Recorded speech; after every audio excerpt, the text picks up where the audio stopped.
আসসালামু আলাইকুম। আমার একটা প্রিয়জন, আমার একটা শখের নাতি, আমার নাতির জন্য দেখেন আজকে কেনাকাটা করেছি, ঈদের শপিং। আজকে আপনাদেরকে দেখাবো সবাইকে যে আমি কি কি কিনছি নাতির জন্য, একটা একটা করে দেখাবো।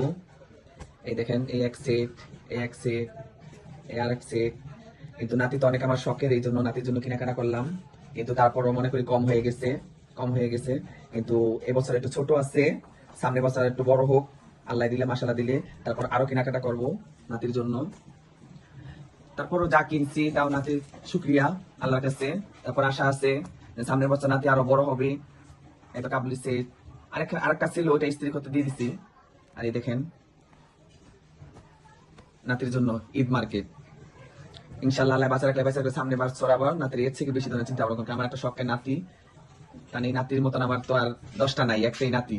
ঠিক আছে, এই দেখেন জুতা, জুতা 2 জোড়া আরো আছে। 2 জোড়া দেখাইলাম আপনাকে, আর দেখাবো কারণ এখানে জায়গা হইতেছে না, তো পড়ে যাচ্ছে সবকিছু। দেখেন, কারণ সবকিছু তো বাচ্চাদের জন্য ঈদ হয়, আর বাচ্চাদের জন্য কেনাকাটা করতে হয়। বাচ্চারাই তো আজকাল ঈদের ভিতরে সবকিছু পরে, আর ওদের জন্য তো সুন্দর কাপড় চোপড় হয়।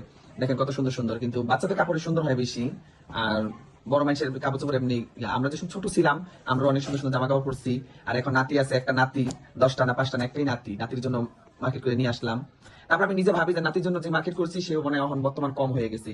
কারণ সকালে একটা তো রাতে 10টা 5টা না, একটাই। যদি আল্লাহ বাঁচা থাকি সামনের বছর, তাহলে আয়াত থেকে আরো বেশি মার্কেট করব, আশা আছে। আর আপনারা সবাই দোয়া করবেন আমার নাতির জন্য, যেন আমার নাতি ভালো থাকে, আমার নাতির শরীরটা যেন ভালো থাকে। আর সবসময় যেন আপনাদের সাথে এরকম বলকে আমার নাতির কাপড় চোপড় সবকিছু দেখাইতে পারি। আর আমার নাতির জন্য সবাই দোয়া করবেন। ঠিক আছে, সবাই ভালো থাকবেন। আসসালামু আলাইকুম।